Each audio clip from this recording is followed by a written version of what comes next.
Dan bagaimana sih dan seberapa penting sih inovasi digital ini untuk kita sebagai penulis, menulis karya dengan menggunakan atau memanfaatkan kecanggihan yang ada ya, yang saat ini ya sudah marak sekali teman-teman ketahui, yaitu artificial intelligence, ChatGPT yang kadang kalian tinggal ngetik dan itu keluar gitu. Nah, kira-kira itu eh, baik nggak sih buat karakter kita ini, buat cerita yang kita tulis tuh kira-kira bermanfaat nggak sih, bagus nggak sih? Nah, itu nanti yang akan dikupas habis bersama dengan Kak Ali Muakhir. Tapi sebelum itu, sebelum kita memulai webinar pada hari ini, ada baiknya kita memanjatkan doa dulu ya, agar ilmu yang kita dapat di hari ini itu menjadi suatu berkah dan juga menjadi cikal bakal kita sebagai seorang penulis ataupun eh, cikal bakal kita dalam menjadikan diri kita ini lebih baik untuk melahirkan karya. Seperti itu ya. Baiklah, doa akan saya pimpin kepada teman-teman semua. Berdoa sesuai dengan kepercayaan masing-masing. Berdoa dimulai. Berdoa selesai. Bismillahirrahmanirrahim. Baiklah, izinkan saya Kak Ali ya. Sebelumnya saya akan membacakan CV singkatnya Kak Ali nih. Sebelum nanti Kak Ali akan berkenalan sendiri dengan teman-teman. Mungkin juga teman-teman ini udah banyak sekali yang kenal sama Kak Ali ya. Siapa sih yang nggak kenal sama Kak Ali? Penulis cerita anak yang luar biasa sekali sampai hari ini tuh sudah menerbitkan hampir 333 buku ya Kak Ali. Ya, sangat luar biasa sekali loh teman-teman. Saya sendiri tuh baru tiga, itu solo. Antologinya baru sekitar 40-an. Nah, ini kita semua yang di sini harus ekstra konsisten dan belajar lebih lagi dari Kak Ali. Baiklah, boleh Kak Tias sedikit dibuka.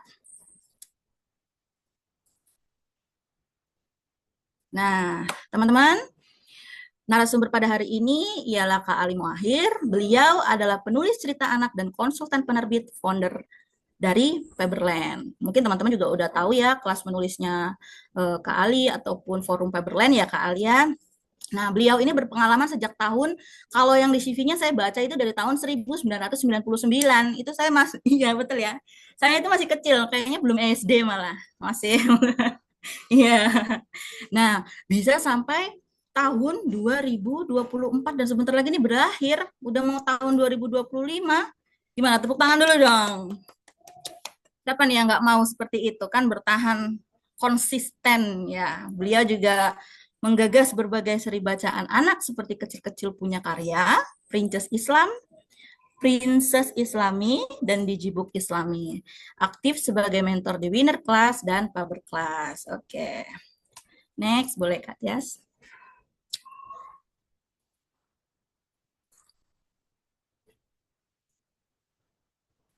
Nah, Kak Ali ini juga pernah menjadi manajer buku di penerbit Darmizan.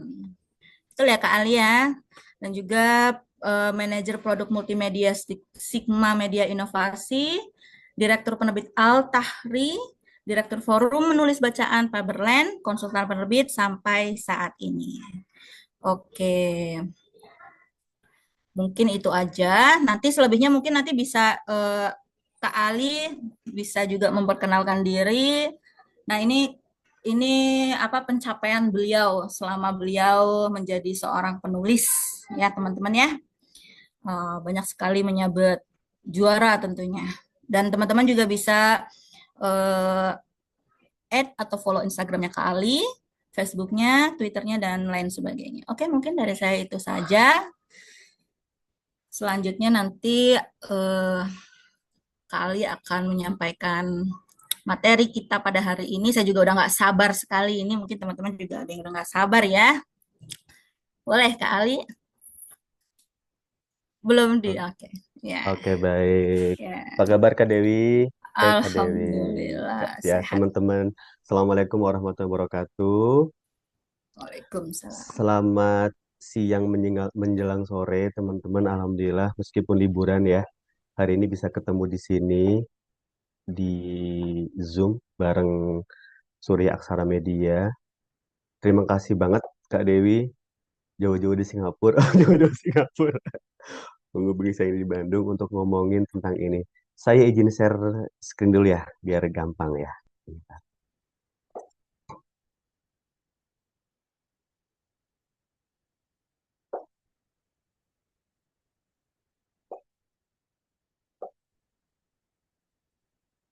Apa sudah terlihat? Belum ya? Belum, Pak. Belum ya, oke. Oke. Sudah ya? Ya, sudah. Oke, baik. Ya, teman-teman. Sebentar. Hari ini saya diminta Kak Dewi untuk ngomongin teman-teman ngomongin tentang mau nulis pakai AI. Kemarin saya sempat share juga di beberapa platform media saya ada yang kemudian komen daripada pakai AI mending pakai AM katanya. Pakai alimu akhir itulah ya. Ini memang hal yang tidak bisa kita tolak ya teman-teman ya karena bagaimanapun juga teknologi setiap saat akan terus berubah gitu. Makanya kemudian ada inisiatif untuk yuk bagaimana sih kita ngomongin tentang AI ini dalam bidang tulis menulis.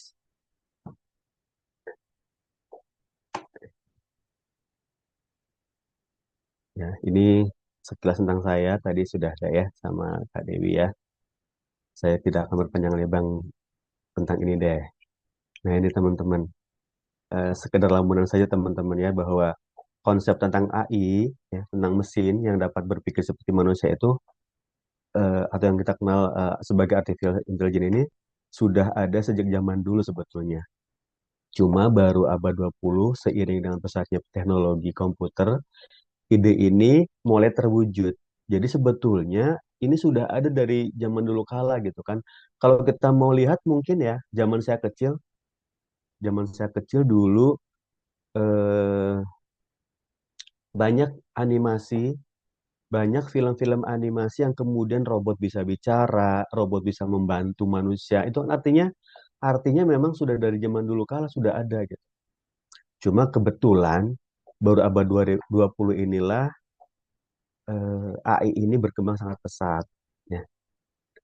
Eh, dan ini dan ini pasti akan mengubah cara kita hidup dan bekerja. Mau nggak mau, meskipun tentu saja masih banyak tantangan ya yang harus diatasi. Karena potensi AI untuk membawa manfaat bagi manusia itu sangat-sangat besar. Nah, tinggal bagaimana kita menyikapinya. Dan di siang hari ini saya akan berbagi tentang ini teman-teman. Ada 6 teman-teman ya. Ada 6 hal. Yang pertama kita kenalan dulu nih tentang AI.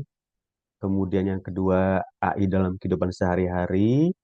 Kemudian bagaimana AI bekerja. Bagaimana AI dalam dunia tulis menulis.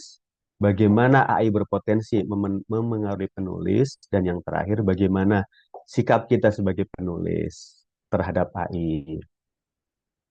Saya ingin cerita sedikit kemarin waktu Badan Bahasa menyelenggarakan eh, gerakan literasi nasional sempet rame kan teman-teman, sempet rame karena ternyata ada satu ilustrator dan dia membawa 3 judul yang sudah dinyatakan lolos lolos untuk tahap awal yang akan digarap menjadi sebuah buku. Ternyata ilustrasinya dari AI teman-teman. Kebayang kan? Kebayang. Eh, dan itu kita sebagai dewan juri emang kecolongan. Kenapa? Karena emang mungkin saat itu kita kita membaca hampir 2.000 naskah yang masuk. Dan kita kan tidak bisa tidak bukan tidak bisa ya, artinya tidak selalu semuanya dilihat sangat-sangat detail gitu kan. Kalau ini baru visual ya, ini baru ilustrasi. Nggak tahu apakah ke depan juga akan ada yang menggunakan AI untuk lomba-lomba seperti itu gitu. Wallahu alam. Mudah-mudahan sih dengan acara ini jadi kemudian terfilter ya teman-teman ya. Boleh nggak sih kita nulis pakai AI dan sebagainya? Oke, berikutnya. Kita kenalan dulu teman-teman ya. Jadi AI adalah sebuah bidang dalam ilmu komputer yang bertujuan untuk menciptakan mesin atau sistem yang dapat meniru kemampuan kognitif manusia, termasuk kemampuan untuk belajar, berpikir logis, memecahkan masalah, memahami bahasa, mengenali pola, dan bahkan membuat keputusan. Pernah nggak teman-teman baca artikel tentang ada seorang anak, saya agak lupa di mana ya, tapi ada seorang anak usia 14 tahun, dia bunuh diri gara-gara AI. Kebayang kan? Se mengerikan itu kalau digunakan tidak betul gitu. Jadi dia mungkin ya, mungkin dia punya masalah, kemudian curhatnya sama AI, dan ternyata ketika dia minta pertimbangan, sebaiknya apa yang saya lakukan? Mungkin AI bilang bahwa mendingan kamu bunuh diri. Dia betul-betul bunuh diri gitu. Mungkin kalau dicari ada artikelnya di di dunia maya gitu. Jadi ini teman-teman. Dan ini akan terus berkembang, akan terus berkembang. Saya nggak setiap hari sih, tapi kadang-kadang ketika ketika apa eh, sedang jeda, saya akan coba untuk baca-baca ini juga, baca baca tentang AI ini juga gitu, termasuk melihat perkembangannya, supaya kita nggak ketinggalan. Nah, kemudian AI dalam kehidupan sehari-hari itu sebetulnya sudah berjalan juga ya. Yang pertama, AI itu bisa jadi eh, yang sekarang lagi ngetren juga ya, asisten virtual gitu kan, seperti Siri, Google Assistant, atau Alexa yang bisa kita ajak bicara dan minta bantuan untuk berbagai hal. Di stasiun Gambir kalau nggak salah sudah ada tuh, ada layar gitu kan, ada layar, kita bisa nanya, layar itu ada gambar asisten virtual gitu kan, nanya tentang bagaimana cara membeli tiket dan sebagainya gitu. Kemudian AI juga salah satunya yang sudah jalan juga, mobil yang bisa mengemudi sendiri tanpa perlu dikendalikan oleh manusia gitu kan. Kebayang ya, kebayang banget seandainya ini sudah diterapkan di seluruh dunia gitu. Yang ketiga, sebagai penerjemah. Aplikasi penerjemah seperti Google Translate menggunakan AI untuk menerjemahkan teks dari satu bahasa ke bahasa lain. Ini juga sering saya gunakan gitu kan. Dan semakin hari semakin baik. Tidak hanya menerjemahkan kata per kata, tapi juga menerjemahkan dengan bahasa sebagaimana penerjemah yang baik. Nah, ini paling tidak tiga hal ini sudah ada di depan kita gitu. Kemudian bagaimana AI bekerja? Eh, s- Kenapa saya kasih materi ini supaya teman-teman juga tahu gitu bahwa ini memang mesin gitu kan, bukan sebagai manusia gitu kan, bukan sebagai makhluk hidup, kayak seperti itu. Jadi AI bekerja dengan meniru cara berpikir dan belajar manusia. Kira-kira seperti ini langkahnya teman-teman. Yang pertama, AI membutuhkan data dalam jumlah besar untuk belajar. Data ini bisa berupa teks, gambar, suara, atau angka. Betul-betul seperti kita ya teman-teman ya. Kan kita juga belajar berdasarkan apa yang kita lihat, kita dengar, kita baca, kita rasakan, kita alami gitu. AI pun sama gitu. Jadi dia tuh mengumpulkan data, dan data bisa salah juga bisa betul. Makanya kemudian sama AI diolah dan dibersihkan. Data diolah dan dibersihkan supaya hasilnya sempurna sehingga mudah dipahami komputer.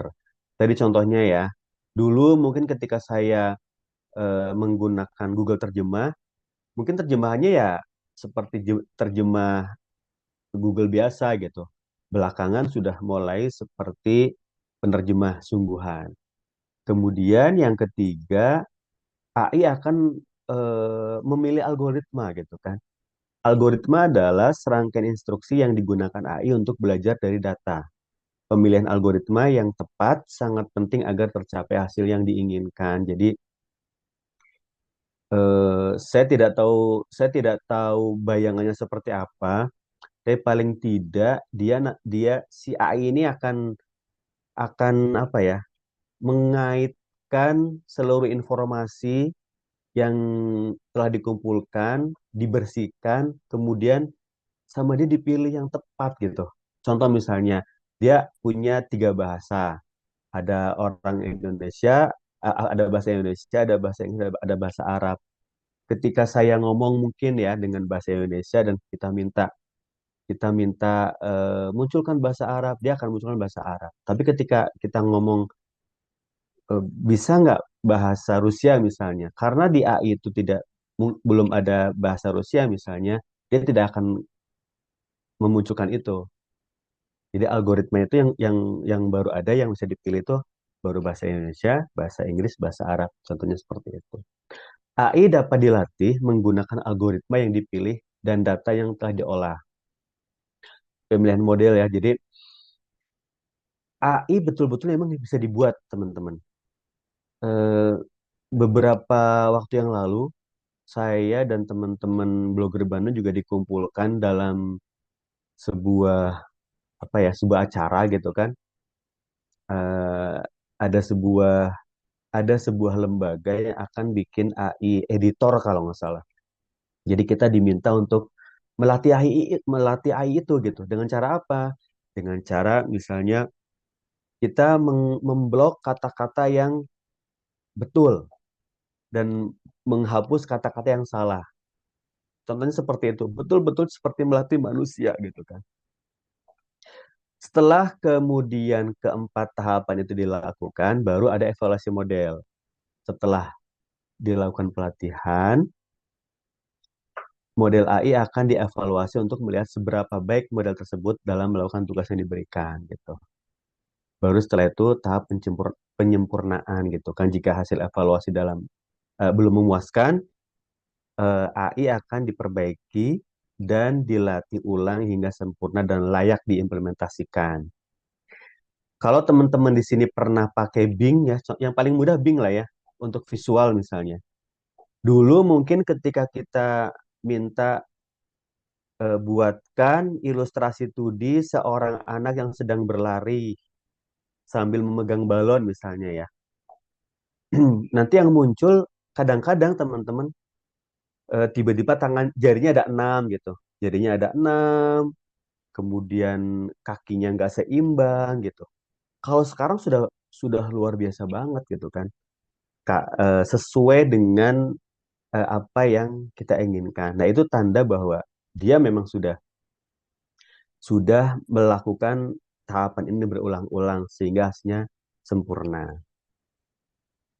Kita lanjut. Nah, kemudian bagaimana AI dalam dunia tulis menulis? Ya, saya ingatkan lagi bahwa AI telah menambah ke berbagai aspek kehidupan kita, termasuk dunia kreatif seperti menulis. AI bukan lagi sekadar mimpi dalam film-film fiksi ilmiah, melainkan telah menjadi alat yang nyata dan dapat dimanfaatkan oleh penulis untuk meningkatkan produktivitas dan kreativitas. Nih, teman-teman, apa sih AI?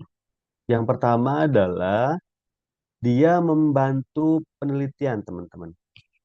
Jadi AI itu bisa mengolah data teks dalam jumlah besar dengan cepat, dan ini berarti penulis dapat menemukan informasi statistik atau kutipan yang relevan dengan topik tulisan dalam waktu yang sangat singkat gitu.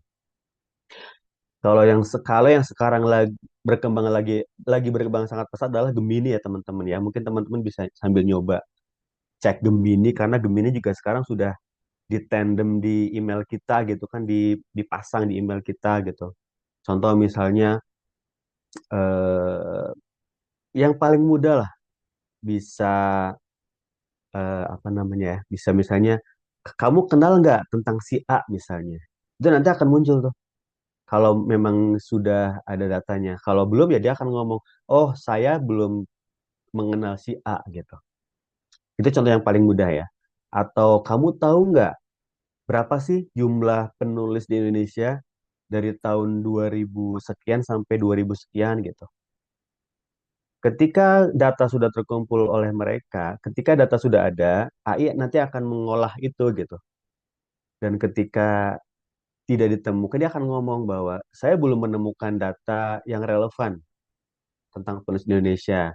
Tapi data yang saya dapat A, B, C, D. Silakan di cross check kalau memang butuh cross check sama dia gitu, sama AI-nya. Yang berikutnya adalah sebagai generator ide. AI dapat menghasilkan ide-ide baru dan unik melalui analisis data yang luas. Misalnya, AI dapat menyarankan plot twist yang tidak terduga atau karakter yang menarik berdasarkan genre dan tema yang dipilih. Misalnya nih teman-teman mau bikin fiksi, mau bikin cerpen ya, teman-teman bisa nanya. Contoh misalnya, saya mau nulis cerpen remaja tema misteri tentang seorang apa ya, tentang pembunuhan. Contoh misalnya ya, tentang pembunuhan di sebuah rumah besar misalnya, di sebuah rumah besar yang lokasinya di dekat sebuah hutan misalnya. Itu dia akan bantu nanti. Coba dia akan kasih alternatif gitu. Jadi betul-betul memang eh, istilahnya apa ya? Prom prom saya ngomongnya seperti apa ya? Prom ya, itu udah betul-betul kita yang mengendalikan gitu. Kalau prom yang kita berikan salah ya hasilnya akan salah juga gitu. Gitu.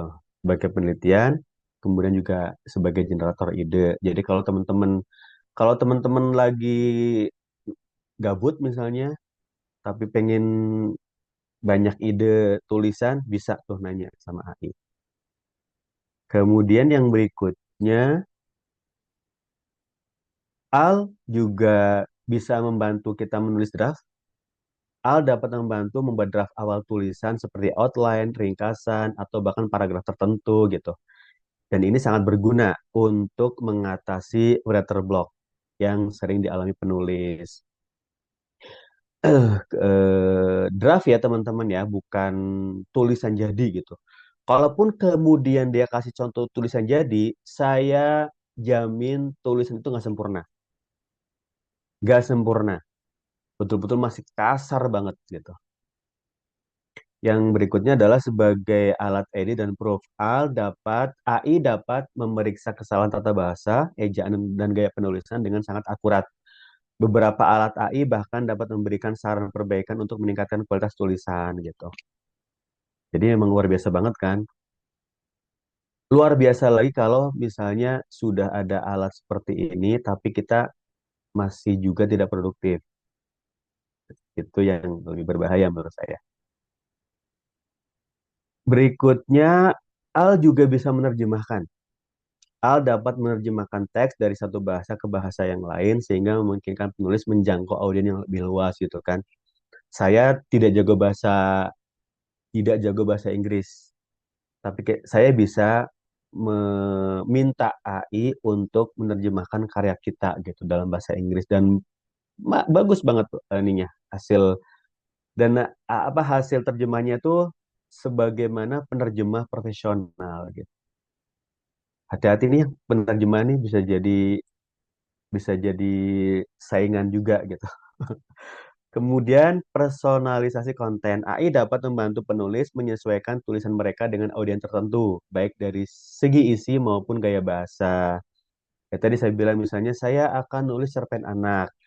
Saya akan nulis cerpen anak untuk pembaca di kota-kota besar di Indonesia misalnya. Dia akan itu nanti dia akan mencoba mengenerate gitu kan, mendata. Termasuk saya akan nulis cerita remaja yang nanti akan dibaca oleh orang-orang Jawa Tengah, oleh orang-orang Jawa Timur. Itu mereka bisa gitu bantu kita. Termasuk bahasa ketika ketika kita sudah nulis nih contoh misalnya, kita udah nulis cerpen anak, kemudian kita coba minta advice ya, bukan advice lah, minta pertimbangan misalnya, tulisan saya sudah cocok belum ya sama anak-anak gitu kan. Kalau belum dia akan ngomong belum. Sebaiknya pakai A, B, C, D, E dan seterusnya gitu. Jadi ada apa namanya berikutnya. Nah, ini nih yang sangat penting menurut saya ya. Menurut saya karena kita sebagai penulis ya, bagaimana hal berpotensi memengaruhi penulis. Sekali lagi saya ingetin lagi teman-teman ya bahwa AI telah merambah ke berbagai aspek kehidupan kita, termasuk dunia kreatif seperti menulis. Kehadiran AI bisa membawa angin segar, sekaligus membawa tantangan baru bagi para penulis gitu. Seminggu atau dua minggu yang lalu, buat pegiat literasi mungkin tahu bahwa pernah ada seorang influencer kalau nggak salah ya, dia nulis buku dari AI. Yang ada bukannya kemudian pembacanya senang, tapi malah sebaliknya. Kenapa? Karena memang betul-betul mentah gitu, mentah banget. Sampai yang sudah beli pun minta dikembalikan uangnya gitu kira-kira. Artinya ya memang AI memang bukan penulis gitu. AI itu bukan menggantikan kita sebagai penulis, tapi AI adalah sebagai asisten kita. Ya, itu bukti nyata gitu kan. Yang nah ini teman-teman, ada pengaruh positif dan pengaruh negatif ya. Saya akan coba pengaruh positif terlebih dahulu. Apa sih pengaruh positifnya AI bagi kita sebagai penulis? Yang pertama adalah meningkatkan produktivitas. AI dapat membantu penulis dengan tugas-tugas yang membosankan seperti penelitian, pengeditan, dan bahkan menghasilkan ide awal. Hal ini memungkinkan penulis untuk lebih fokus pada aspek kreatif. Nah, kan? Jadi yang tidak dipunyai oleh AI adalah proses kreatif, soul, ya, dan sebagainya gitu. Yang bersifat manusia lah, ya, seperti itu. Tapi kalau bersifat teknis, AI akan ngebantu. Yang berikutnya adalah pengaruh positifnya mengembangkan gaya kepenulisan. Ini penting nih buat teman-teman penulis baru ya. AI dapat menganalisis berbagai gaya penulisan dan membantu penulis mengembangkan gaya yang unik dan menarik. Walaupun kalau menurut saya tetap gaya penulisan akan lahir kalau kita sudah nulis berkali-kali ya teman-teman ya. Karena kita juga tidak mungkin diidentifikasi oleh AI kalau kita belum nulis sekian judul cerpen misalnya atau sekian judul artikel misalnya. Karena dia tidak akan bisa mengidentifikasi gitu. Ya sama aja jadinya sama yang lain gitu. Kemudian pengaruh positif berikutnya adalah personalisasi konten. AI dapat membantu penulis menyesuaikan tulisan mereka dengan audiens tertentu, sehingga pesan dapat disampaikan lebih efektif dan efisien. Ini menarik banget teman-teman ya. Maaf. Kemudian tadi pengaruh positifnya adalah bisa menerjemahkan penerjemah berbagai bahasa. Bagi penulis yang ingin menjangkau pembaca internasional, AI dapat membantu menerjemahkan karya mereka ke berbagai bahasa. Tapi tetap sih menurut saya, kalaupun kemudian terjemahkan, tetap perlu minta penerjemah untuk baca. Karena bisa jadi, kalau di bahasa Inggris, bisa jadi ada grammar yang salah lah, ada pilihan kata yang kurang tepat dan sebagainya gitu. Dan setahu saya, terutama untuk bahasa Arab, itu bisa belum bisa di grab sama AI gitu, 100%. Nah ini teman-teman pengaruh negatifnya. Karena pengaruh negatif saya kasih warna merah ya. Yang pertama adalah sebagai ancaman profesi penulis. Ada kekhawatiran bahwa AI dapat mengotomatiskan sebagian besar tugas penulis sehingga mengurangi kebutuhan akan penulis manusia. Ini kan hanya dugaan teman-teman ya. jangan kemudian dipercaya 100%. Sama lah kayak dulu waktu dulu waktu belum ada internet, maaf, waktu belum ada komputer.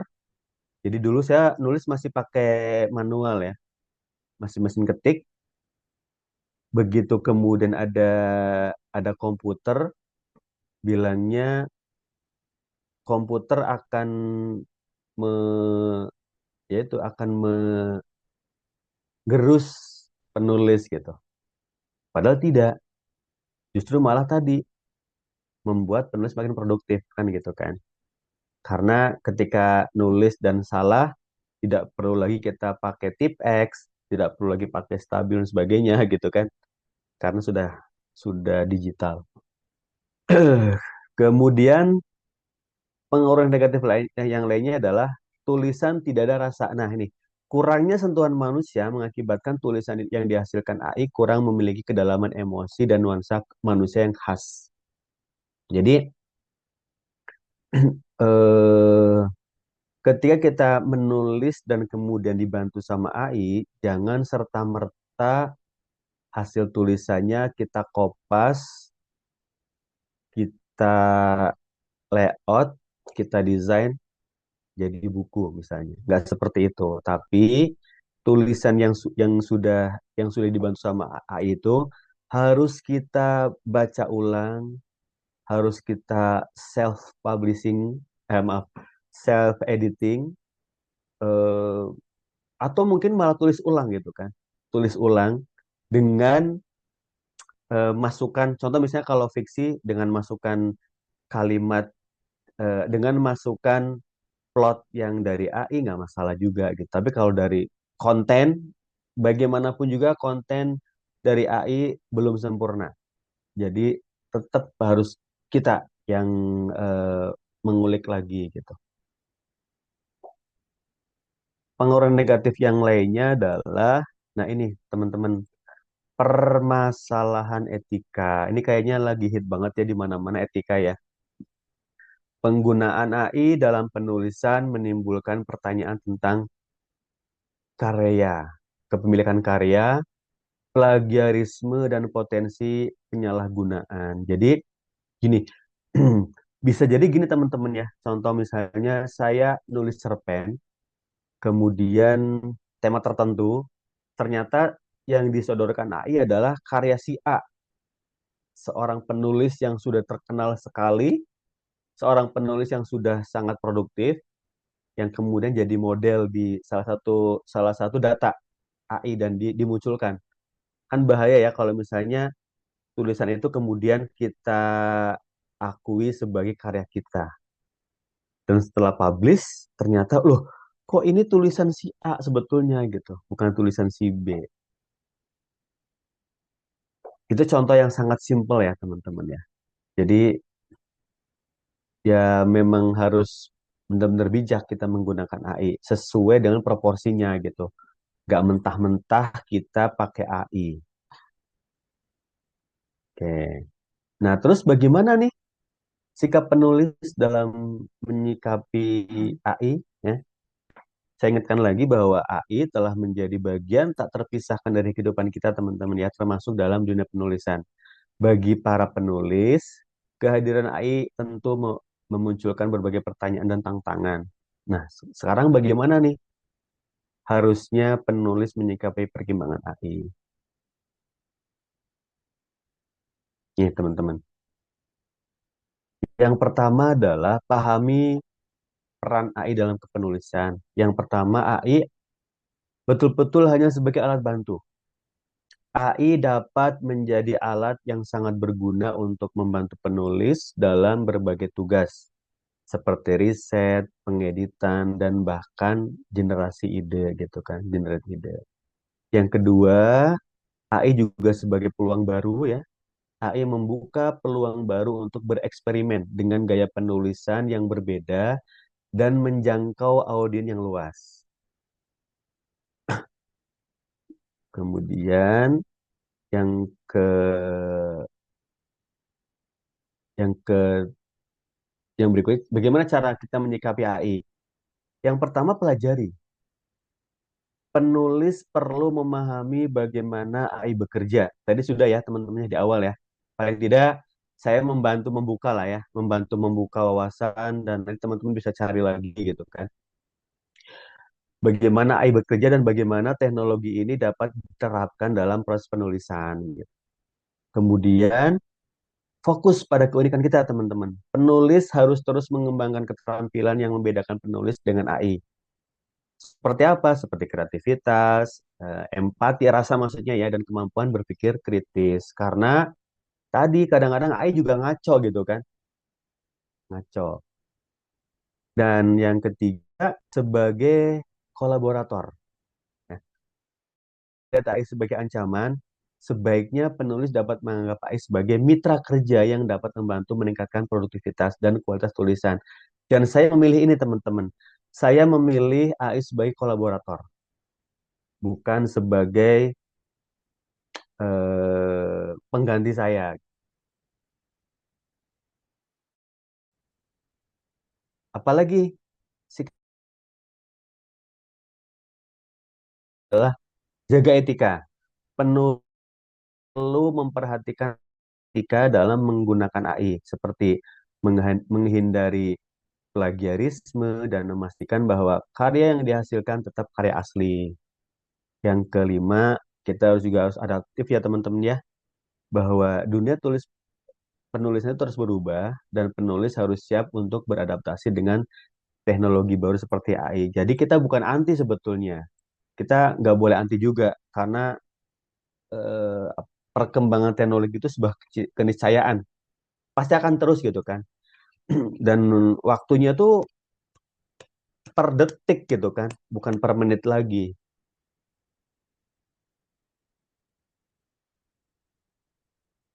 Nah, ini teman-teman pesennya ya. Jadi AI menawarkan peluang besar bagi penulis untuk meningkatkan produktivitas dan kreativitas, namun penting untuk diingat bahwa AI hanyalah alat bantu. Keterampilan menulis yang baik seperti kemampuan berpikir, kritis, analisis, dan kreativitas tetap menjadi kunci sukses seorang penulis. Nah, ini juga AI adalah teknologi yang berkembang pesat ya dan memiliki potensi yang sangat besar untuk mengubah dunia. Dengan memahami cara kerja AI, kita dapat lebih menghargai dan memanfaatkan teknologi ini dengan bijak. Itu saja mungkin terima kasih Kak Dewi dan teman-teman. Mudah-mudahan penjelasan saya mudah dipahami dan kita bisa lebih banyak lagi tentang AI. Terima kasih. Assalamualaikum warahmatullahi wabarakatuh.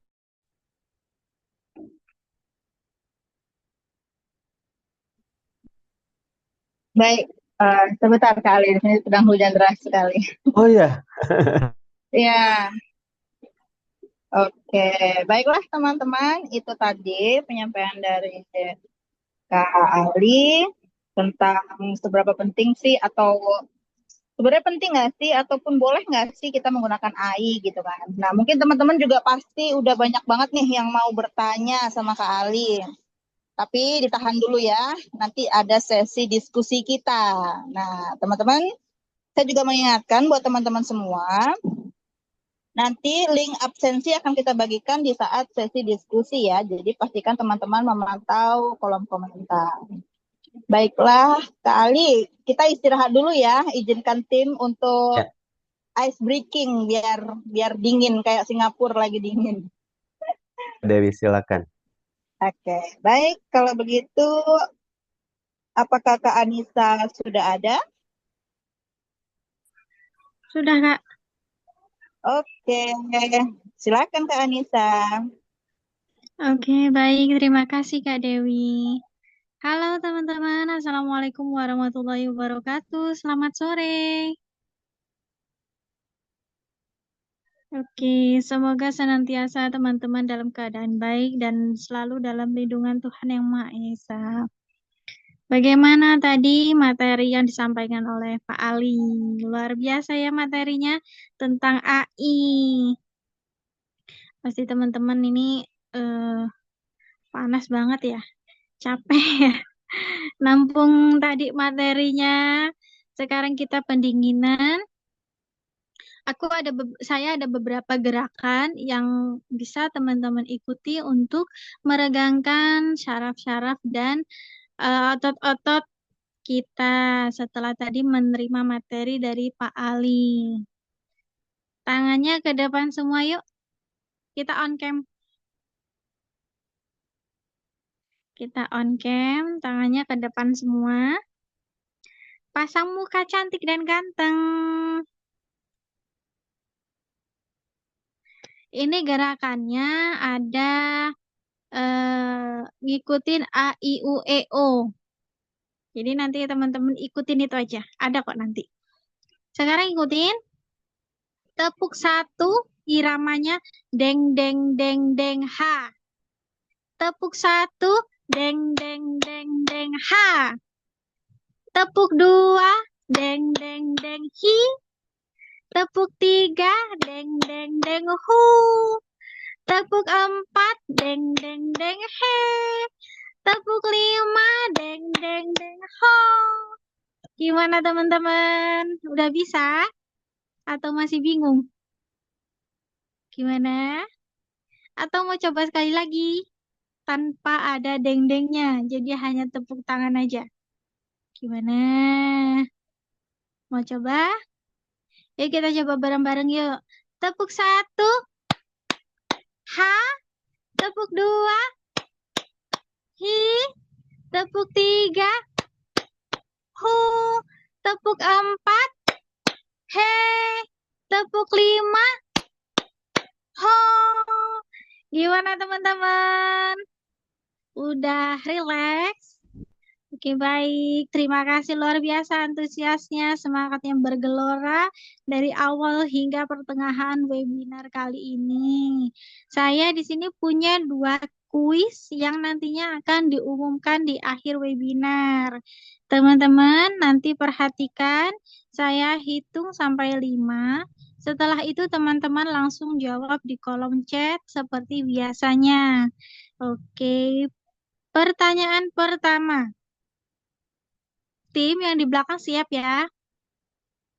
Kumpulan cerita yang mengisahkan tentang kehidupan sehari-hari dan digambarkan melalui hewan adalah kumpulan cerita yang mengisahkan tentang kehidupan sehari-hari dan digambarkan melalui hewan adalah titik-titik 1, 2, 3, 4, 5. Sudah. Kita masuk kuis yang kedua. Siap? Apakah cerita Rapunzel termasuk dalam cerita anak? Apakah cerita Rapunzel termasuk dalam cerita anak? 1, 2, 3, 4, 5. Sudah tim? Sudah dapat? Sudah pastinya. Oke, terima kasih teman-teman yang sudah menjawab kuisnya. Masih panas atau udah dingin? Masih panas atau udah dingin? Kita mulai sekali lagi ya gerakan yang tadi. Tanpa dibarengi deng-deng-deng. Jadi hanya tepuk tangan aja kayak yang kedua tadi. Oke, sudah siap? Tangannya ke depan. Jangan lupa pasang wajah cantik dan wajah ganteng. Walaupun cuacanya kali ini agak-agak mendung dingin gitu ya. Tapi tetap harus cantik, harus ganteng. Tepuk 1, ha. Tepuk 2, hi. Tepuk 3, hu. Tepuk 4, he. Tepuk 5, ho. Terima kasih teman-teman. Selamat sore. Mohon maaf jika apabila ada kesalahan kata maupun perkataan aku tadi yang salah. Mohon maaf. Assalamualaikum warahmatullahi wabarakatuh. Saya kembalikan lagi. Waalaikumsalam warahmatullahi wabarakatuh. Wah, seru sekali itu tadi ya. Terima kasih Kak Dewi. Saya kembalikan lagi kepada Kak Dewi. Oke, terima kasih Kak Anissa. Wah, gimana nih teman-teman? Seru banget ya tentunya. Oh ya, ngomong-ngomong suara saya kedengaran jelas atau badai di Singapura ini lebih jelas daripada suara saya yang imut? Jelas kok Kak. Jelas ya. Oke, terima kasih. Oke, ice breaking sudah, kuisnya sudah, apalagi nih yang belum? Cari jodoh. Ah, itu mah bukan urusan saya ya, cari jodoh. Oke, teman-teman on cam dong. Jadi kita tuh biar saling berkenalan gitu. Siapa aja di sini teman-temannya gitu. Oke, gimana nih? Tadi kita udah ngobrolin tentang I, tentang ayang I. I itu kalau dalam bahasa Chinese kan sayang gitu ya. Sama narasumber kita yang sangat luar biasa sekali yaitu Kak Ali Muahir. Nah, kita sudah masuk di sesi untuk diskusi. Sebelum nanti saya membacakan beberapa pertanyaan yang masuk saat teman-teman mengisi form, kita mungkin memberi kesempatan dulu ya Kak Ali ya untuk teman-teman di sini langsung bertanya, mungkin boleh Ya, gitu. ya raise hand Ya, aja ya, raise hand aja, mangga ya, silakan. jadi teman-teman boleh raise hand dulu, sebutkan nama dan asal, baru ajukan pertanyaannya, atau bisa juga melalui kolom chat. Ya, seperti itu. Silakan.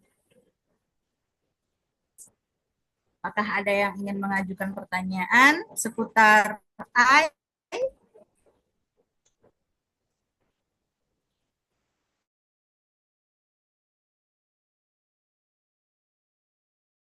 Memang ada kan tentang event ya kali ya, tentang apa event menulis cerita anak usia dini Oke. gitu kan. Seperti yang Kak Ali sampaikan juga, mungkin karena ada beberapa naskah itu terdeteksi mereka menggunakan chat GPT. Nah, jadi gini, pas jurinya bertanya dengan saya, Kak, apakah event ini memang mengizinkan untuk pesertanya menulis dengan chat GPT? Gitu. Dengan AI. Saya cuma menjawab, kalau dari flyer yang turun, kita sudah jelas ya tertera di situ anti plagiarisme gitu kan. Berarti kan otomatis juga kalau mereka mengerti kan berarti juga melarang ya menggunakan copy paste dari si Mbak Ayang Ai ini gitu. Tapi ternyata mereka menggunakan kecanggihan artificial intelligence dan ChatGPT untuk menciptakan karya gitu. Nah, itu kami juga bingung Kak Ali sebagai penerbit ya. Mau Ya, menjadikannya juara tapi naskahnya pure dari ChatGPT nggak dijadikan juara seperti apa. Itu gimana Kak Ali kalau menurut Kak Ali sendiri? ya, ya mau nggak mau ya memang harus dieliminasi kalau memang itu ngambil dari AI gitu kan, nggak bisa, karena memang nggak bisa, itu memang bukan karya kita gitu. Hmm. Wajib hukumnya kita menghindari itu gitu, menghindari bahwa karya ini adalah karya mesin, bukan karya kita gitu, Kak Dewi. Oke, so berarti kedepannya juga kita jadi punya ancang-ancang ya, bahwasannya juga kalau memang ketahuan si penulis ini pure 100% menggunakan chat GPT gitu, berarti kita berhak ya Kak Alia untuk mengeliminasi ya. Berhak sekali. Baik, ya. Karena kadang-kadang kita karena ingin mengikutkan penulis, menghargai apresiasi mereka gitu kan, tapi kita juga yang dilema gitu. Jadi harus seperti apa? Apalagi kayak kita ini penerbit baru kan nanti dikiranya kita sombong atau gimana sok pinter gitu. Padahal kita juga mengikuti peraturan yang ada gitu. Ya Baiklah. justru harus dari awal kan Kak Dewi kan. Mumpung masih kecil gitu loh. Mumpung masih Hmm. kecil, ya kita harus dari awal eh, pelan-pelan mengedukasi penulis bahwa meskipun kecil kita bukan penerbit yang asal nerbitkan gitu. Tapi ada syarat-syarat tertentu yang memang harus dipenuhi. Gitu Kak Dewi. Baik, terima kasih sekali. Ini jadi saya yang bertanya. Nah, kalau teman-teman adakah yang ingin bertanya secara langsung dengan Kak Ali? Kalau ada silakan raise hand dan sebutkan nama dan kota asal. Kalau tidak, di sini sudah ada di kolom komentar ya dari Kak Derizens. Mungkin Kak Derizen boleh open mic untuk bertanya langsung. Assalamualaikum Pak Ali Maher dan Waalaikumsalam. teman-teman semuanya. Waalaikumsalam warahmatullahi. Izin bertanya, ini misal ya kita apa bekerja dalam penerbitan atau mungkin jadi juri sebuah lomba atau sejenisnya, itu bagaimana kita bisa mendeteksi plagiarisme atau penggunaan AI dalam penulisan sebuah karya gitu, Pak. Dan juga apa tanya ini saya bertanya bukan hanya untuk AI ya, juga untuk plagiarisme secara eh, secara lebih luas gitu. Bagaimana kita bisa mendeteksi gitu di saat sekarang kan platform-platform menulis udah banyak sekali dan eh, eh, menjadi tantangan sendiri untuk bisa mendeteksi apakah karya itu plagiat atau tidak. Terima kasih. Oke.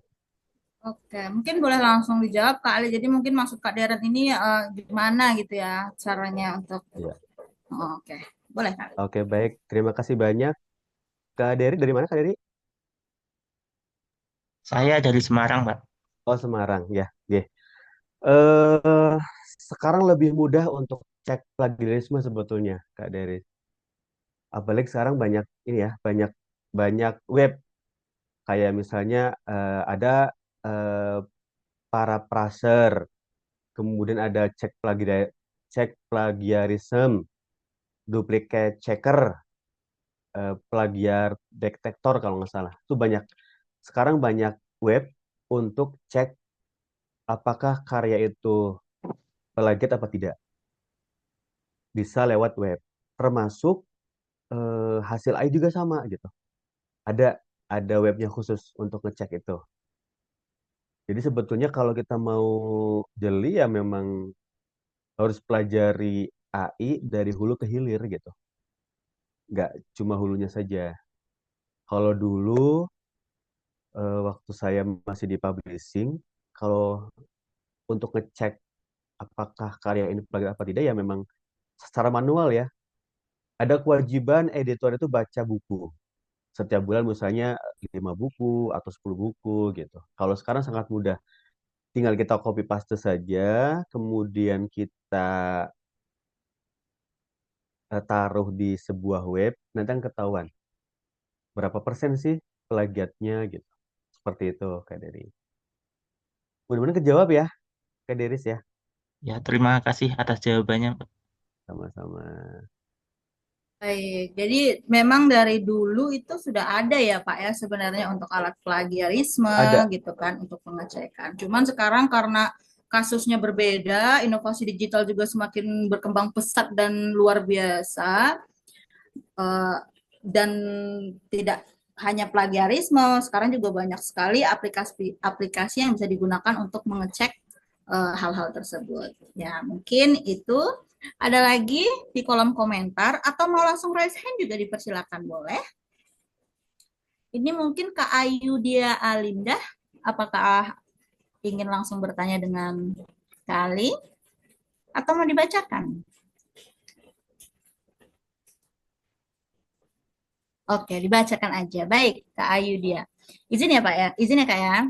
Ya, boleh silakan Kak Dewi. Di sini Kak Ayu bertanya, apa saja keterbatasan sistem teknologi AI Kakak? Keterbatasan ya. Kan karena teknologi tiap hari akan berubah ya Kak Dewi ya.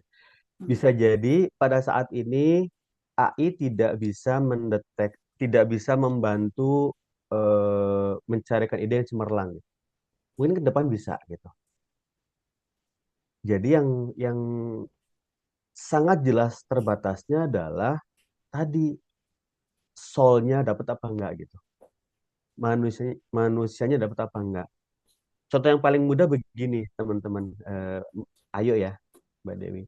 Jadi cara yang termudah, Bisa jadi ketika kita nulis, maaf, ketika kita meminta AI untuk membuat contoh dialog dengan logat Jakarta misalnya. Bisa jadi yang muncul bukan logat Jakarta, tapi logat Medan, mungkin logat Jawa gitu. Seperti itu. Jadi AI masih terus belajar. Masih terus belajar bagaimana dia menjadi seperti manusia. Dan yang sangat jelas adalah AI memang tidak bisa AI tidak akan menggantikan rasa tulisan. Satu, tidak akan memberikan, tidak akan apa namanya, ciri khas tulisan. Itu nggak bisa. Dua hal itu sudah pasti tidak bisa saat ini ya, tidak bisa difasilitasi oleh AI. Gitu. Karena bagaimanapun juga AI adalah alat, adalah mesin, bukan manusia. Yang ada hati, ada rasa, ada pengalaman secara nyata gitu. Gitu. Mudah-mudahan kejawab. Ayo. Oke, bagaimana Kak Ayu? Nah, jadi tuh keterbatasannya ini tadi seperti yang Pak Ali katakan juga mungkin sebenarnya juga sempat dibahas pada webinar kita yang lalu bahwasannya sekalipun dia ini canggih, tapi dia ini tidak satu kurangannya itu dia tidak punya ciri khasnya. Jadi ketika kita mencari sesuatu di AI atau di ChatGPT, seperti yang Bu Enggar katakan itu mereka kerangkanya sama gitu. Otomatis kerangkanya sama ketika ada pembuka, terus tujuannya apa, isinya apa, penutupnya apa, itu rata-rata sama. Dan kata-kata yang digunakan juga itu biasanya cukup signifikan ya, berbeda dari kita yang biasanya bahasanya lu gue atau pakai inyong gitu. Kalau orang Jawa kan inyong bahasanya. Nah, si I ini terlalu terlalu konotatif, terlalu kayak baku gitu. Jadi kan keasliannya dapat dari situ dan itu juga mungkin kelemahannya yang bisa membedakan antara keaslian dari si penulis yang nulis atau dari kecanggihan ChatGPT atau AI ini sendiri. Seperti itu. Baik. Di sini ada lagi yang bertanya di kolom komentar kali. Mungkin Pak Noprianus, jika sinyalnya bagus, mungkin boleh langsung mengajukan pertanyaannya. Silakan, Kak. Atau mau dibacakan juga. Pak Noprianus ini juga kalau nggak salah dari Kalimantan. Jauh sekali. Oh, Ya, kalau tidak gimana salah kali, ya. kali, Ya, gimana Kalimantannya? ya. Kalau tidak salah waktu itu juga sempat hadir. Oke, mungkin terkendala jaringan juga ya karena jauh. Mungkin izin ya Pak ya saya membacakannya. Boleh, boleh Kak. Oke, di sini pertanyaannya, bagaimana tips-tips seseorang memaksimalkan karya-karya tulisan dengan baik? Maksudnya mungkin bagaimana cara seseorang atau cara penulis memaksimalkan karyanya dengan baik begitu mungkin kali. Memaksimalkan karya dalam arti Mungkin konsistensi ya, konsistensi seperti menulis apa gitu mungkin nggak sih? ya. Gini, kalau memaksimalkan karya artinya begini. Outputnya akan dikemanakan. Mungkin begitu kali ya salah satunya ya. Ya kalau kita nulis, saya gini teman-teman. Saya kalau nulis itu memang begitu ada ide, begitu ada konsep, apalagi buku ya. Kalau buku saya selalu nulis sebelum saya nulis buku, saya pasti akan bikin yang namanya creative brief, teman-teman. Creative brief. Dan creative brief itu, dalam creative brief, salah satunya adalah buku, buku ini akan dikemana. Buku ini siapa pembacanya. Buku ini kalau diterbitkan, bagaimana cara menjualnya. Bagaimana cara promosinya.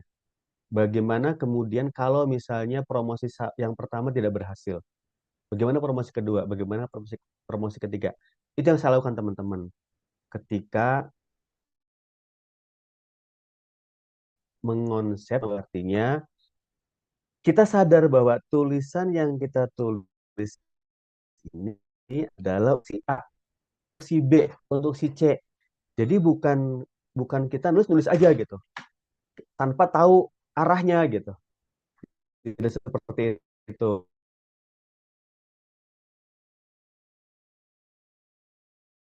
Jadi di penulis kita kan satu saya akan nulis cerpen anak untuk majalah Bobo misalnya, atau saya akan nulis kumpulan cerpen remaja nanti untuk Surya Aksara misalnya. Itu jelas, follow up-nya jelas. Jangan kita nulis aja gitu. Supaya karya kita bisa maksimal kan begitu kan, bisa maksimal. Karena begini, setiap penerbit itu punya ciri khas. Setiap media punya ciri khas.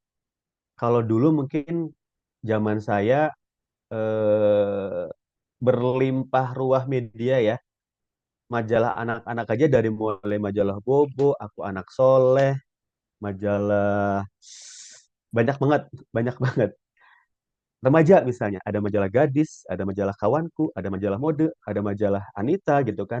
Sama-sama majalah remaja, tapi masing-masing punya ciri khas. Contoh, cerpen di majalah Gadis itu pasti yang terkait sama sosial. Cerpen di majalah Aneka pasti yang terkait tentang apa ya, pertemanan. Mode misalnya, jadi memang betul-betul kita harus paham banget media yang akan kita gunakan untuk menampung karya kita, tidak serta-merta gitu. Makanya kemudian apa yang saya tulis ya maksimal gitu kan, maksimal hasilnya, maksimal apa namanya, maksimal gini, maksudnya maksimal hasil tulisannya, maksimal juga outputnya. Dan teman-teman, saya sering teman-teman, ketika saya punya ide, kalau memang idenya sangat menarik, saya bisa begini Kak Dewi, saya akan bikin versi anak-anaknya, saya akan bikin versi remajanya, saya akan bikin versi fiksinya, saya akan bikin versi non fiksinya. Kebayang kan? Itu yang saya lakukan. Jadi memang betul-betul maksimal banget. Sayang banget kan kalau ide sudah menarik banget, tapi kemudian ya sudah untuk anak-anak saja gitu. Ya sudah untuk remaja saja gitu. Itu mudah-mudahan kejawab ya, Kak Nopri ya. Ya, Kak Noprian. Wah, ini ya dari Kalimantan Barat, Kabupaten Sanggau, Kecamatan Bonti, Pak. Oh, Jauh sekali ya. Barat ya. Saya insya Allah hari Senin mau ke Kalimantan Tengah, Kak Nopri. Barat ke tengah lumayan juga berarti ya. Lumayan, lumayan. Lumayan ya. Oke, jadi itu pada intinya untuk memaksimalkan sebuah karya kita harus punya tujuannya dulu ya Pak ya. Kayak Ya, harus. seperti yang kita harus punya outline-nya dulu. Tujuannya seperti apa yang mau kita tulis. Kalau sasarannya itu idenya udah bagus, kita tuju ke anak bagus, ibaratnya mereka juga menyambutnya dengan bagus, kenapa tidak kita coba untuk di-upgrade ke remaja. Contohnya mungkin ada ya film Doraemon ya, itu dari zaman saya kecil gitu kan. Sampai sekarang itu saya udah umur 30, dianya juga sama, udah nikah, juga punya anak gitu. Jadi Yap. jadi ada alurnya seperti apa agar cerita itu menarik dan sebisa mungkin tetap memiliki warnanya sendiri ya, Pak ya. Ya, betul. Ya, Ciri mungkin khas. ciri khasnya sendiri ya. Oke, boleh Kak Ans, boleh bertanya. Tapi sebelumnya teman-teman, sebentar lagi tim akan mengedarkan link absensi. Nah, bagi teman-teman yang sudah mengikuti dari awal, bisa ke kolom chat untuk mengisi link absensi untuk teman-teman bisa mendapatkan sertifikat. Begitu, karena nggak akan kita bagikan di grup WhatsApp. Sayang dong teman-teman yang udah ngabisin kuota, baterai handphone, listrik emak habis gara-gara, ya kan? Iya, Tapi betul. yang nggak ikut bisa dapet sertifikat. Kadang-kadang ada yang bertanya nih, sertifikatnya nggak kepake kok. Ya kalau memang kalian nggak punya tujuan, ya kan? Ya tidak terpakai gitu. Tapi kalau sebalik Ya, lagi seperti tadi, semaksimalnya untuk apa? Ketika kita melakukan sesuatu atau ketika kita datang ke sesuatu tempat, kita harus punya tujuan. Sama kayak orang menulis. Kita menulis tujuannya untuk apa, targetnya untuk siapa, dan itu memotivasinya sebagai apa gitu. Kalau kita punya itu, insya Allah ya semua yang kita lakukan juga pasti memiliki arti ya Pak ya. ya, Dan maksimal ya, jadinya.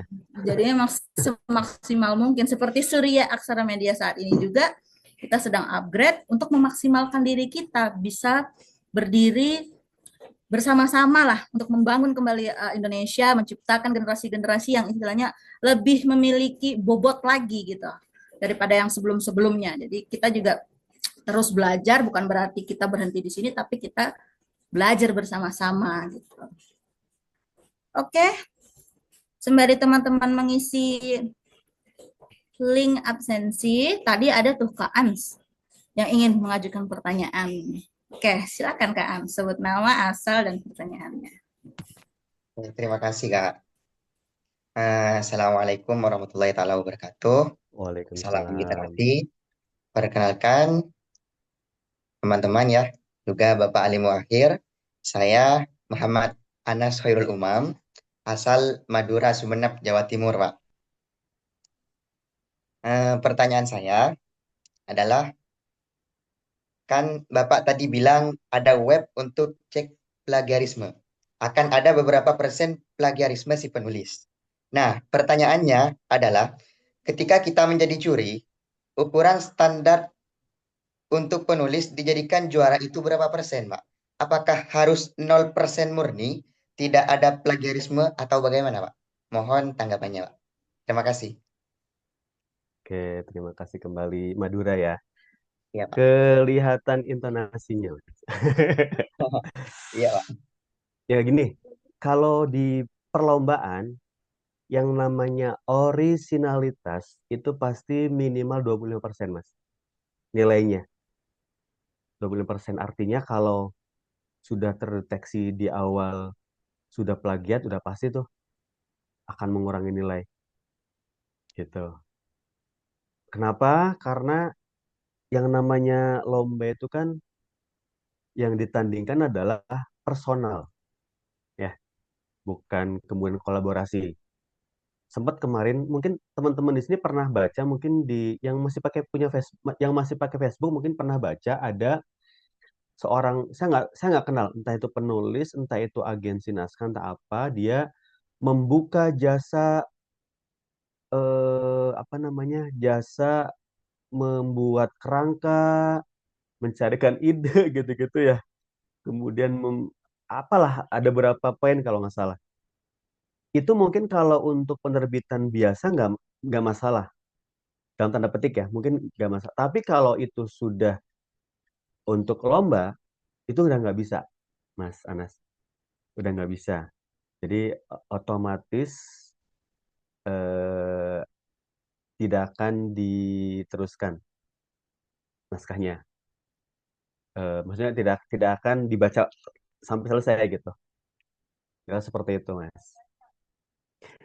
Kalau dulu pernah waktu saya awal-awal jadi juri ya, awal-awal jadi juri itu memang kita dituntut untuk tahu banyak naskah. Waktu itu ada perlombaan cerpen anak yang nulis anak-anak. Dan itu karyanya memang betul-betul ngambil dari majalah A. Majalah A, jadi nggak ada checker ya di web gitu. Ya udah itu langsung langsung kita take down. Ini nggak masuk apa namanya, nggak masuk yang akan dinilai gitu kira-kira. Kalau sekarang enak ya, sekarang enak ada cek plagiarisme.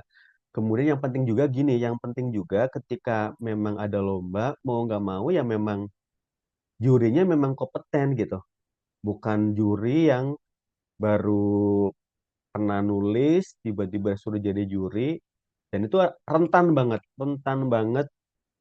yang menang itu plagiat. Gitu, mudah-mudahan kejawab. Terima kasih. Terima kasih kembali, Pak. Sangat memuaskan dan jawabannya sangat Siap, bagus.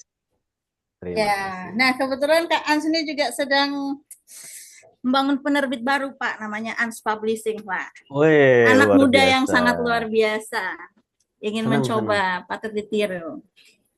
Ya, jadi tadi itu ada batas-batasnya, tidak ya kah, yang seperti disampaikan sama Pak Ali tadi. Baiklah, apakah ada lagi yang ingin mengajukan pertanyaan? Kalau tidak, Saya ada beberapa pertanyaan atau ada yang ingin raise hand?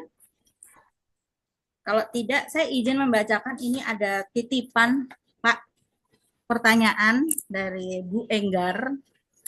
Beliau juga salah satu pengisi materi kita pada bulan kemarin. Jadi pertanyaannya begini, bagaimana tips memilih fitur digital yang sesuai dengan karakter kita sehingga tidak memiliki pola umum yang sama? Nah, gimana nih Pak menurut Bapak? Fitur digital gimana maksudnya, Kak Dewi? Saya belum paham. Mungkin fitur digital mungkin seperti kalau kalau ini kan memilih fitur digital yang sesuai dengan karakter kita. Mungkin memilih itu cocoknya pakai AI atau pakai chat GPT. Mungkin seperti itu nggak sih pertanyaannya? Hmm. Gitu. Soalnya Ya, agak ya, agak difficult juga. ya, ya. Jadi kalau kalau pertanyaannya adalah eh, apa namanya aplikasi yang cocok apa tidak, mungkin teman-teman silakan saja apa namanya mengeksplorasi ya. Karena kan sekarang banyak banget nih. Sekarang banyak banget chat GPT. Bukan, maaf. Banyak banget AI kan, AI kan di dunia maya kan. Jadi tinggal pilih saja yang menurut kita cocok. Kalau saya sih sejauh ini masih pakai untuk nulis, maaf bukan untuk nulis, untuk mengembangkan tulisan di Gemini. Tapi kalau untuk visual saya pakainya yang Bing, teman-teman. Jadi balik lagi ke kesesuaian kita sih. Karena bisa jadi AI A sesuai dengan kita, tapi nggak sesuai dengan teman kita gitu. Jadi ya memang harus kita kenal, harus kita mengenali AI-nya sendiri gitu, Kak Dewi. Kita nggak bisa apa yang bisa kita lakukan merekomendasikan saja gitu. Karena banyak banget teman-teman. Yang namanya itu banyak banget. Iya sih, Kalau benar sih. kalau saya yang paling aman ya dari Google kan, Kak Dewi dari Google sama Microsoft lah. Paling nggak itu gitu. Gemini tuh udah lumayan tuh untuk membantu kita mengembangkan tulisan gitu. Kalau visual di Bing, Bingnya Microsoft gitu. Ya, jadi sebenarnya kalau mau dibilang kita cocoknya pakai yang mana ya, kalau kita belum nyoba juga susah ya Pak ya kalau misalnya. Susah. Jadi harus kita kayak contohnya kayak kita beli baju deh, simple. Kalau kita cuma ngelihat bagus di online, bagus nih, beli. Tapi sekalinya datang tuh nggak bagus gitu. Nah kalau sama Nah, juga kayak aplikasi, mungkin kalau kita coba satu persatu, kalau cocok, kadang di kita cocok, kadang di orang nggak cocok. Tapi kadang dia orang nggak cocok, di ya. kita cocok gitu. Jadi intinya mungkin dicoba dulu satu persatu, kalau memang sesuai dengan karakter kita dan itulah yang dipakai. Gitu ya Kak? Iya betul. Baiklah, kalau begitu ini ada juga dari Pak Marganda. Kalau pertanyaan dari Pak Marganda, bagaimana cara mengasosialisasikan literasi digital pada sekolah dasar, Pak? Jadi memperkenalkannya ke Oh, sekolah dasar itu seperti apa, Pak, caranya? ya kalau saya sih, kalau saya lebih lebih setuju ketika kita mengenalkan literasi digital ke ke anak-anak kita yang masih SD ya, itu lebih ke arah apa sih namanya?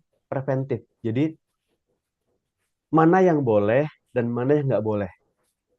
Apa yang harus kita lakukan dan apa yang tidak harus kita lakukan. Itu sih Kak Dewi karena kalau kalau untuk anak-anak SD lebih baik menjaga dibandingkan kemudian kita mengajari untuk memaksimalkan AI misalnya atau memaksimalkan aplikasi A, B, C gitu. Kecuali untuk pengenalan aja ya. Bagaimana menggunakan media sosial, bagaimana memaksimalkan media sosial seperti itu dan dampaknya terutama. Karena anak-anak SD sebetulnya belum boleh kan. Bahkan kayak sekarang kemarin ada informasi untuk di Australia saja ada batasan sekarang. Yang boleh menggunakan media sosial adalah anak-anak usia 16 tahun ke atas. Artinya remaja kan. Sementara di kita belum ada regulasinya gitu. Ngeri banget, ngeri banget.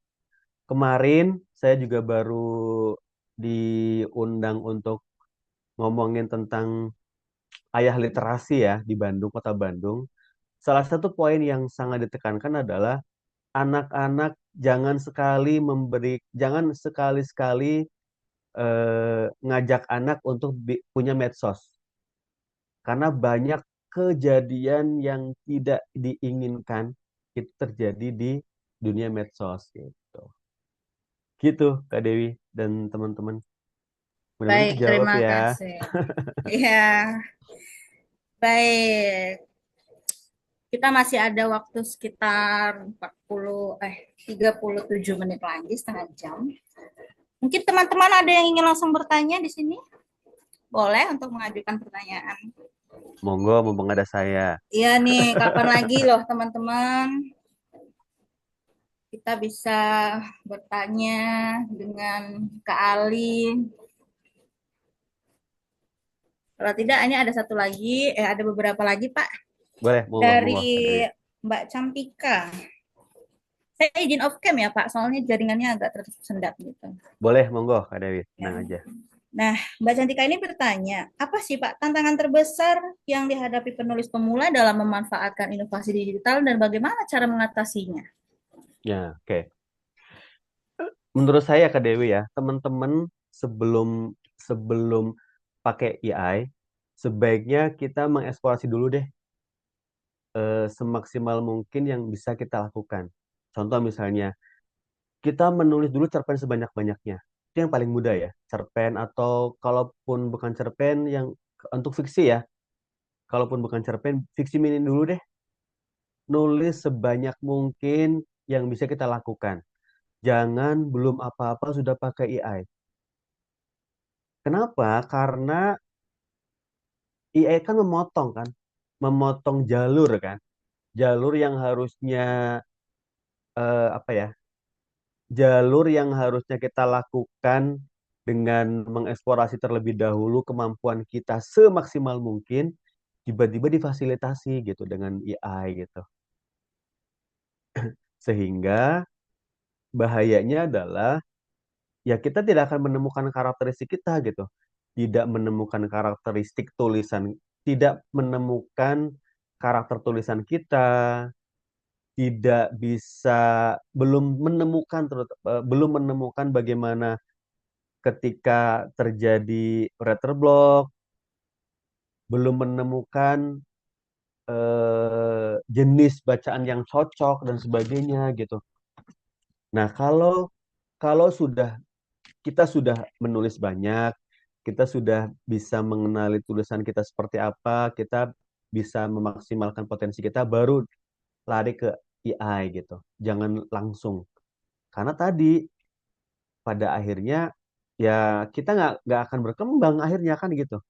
Karena belum menemukan apapun gitu. Kecuali mungkin hanya untuk eksplorasi, belajar contoh misalnya bagaimana sih membuat ide yang menarik, bagaimana sih membuat kerangka yang menarik, bagaimana membuat dialog yang menarik dan sebagainya sebagainya gitu. Itu nggak masalah untuk belajar konteksnya AI-nya. Jadi bukan untuk membuat sebuah tulisan.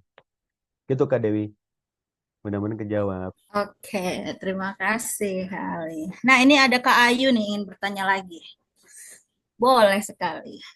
Bagaimana dalam suatu kelompok dapat memastikan bahwa AI yang dikembangkan itu digunakan tidak merugikan individu atau kelompok tersebut dalam suatu kelompok? Begitu, Pak.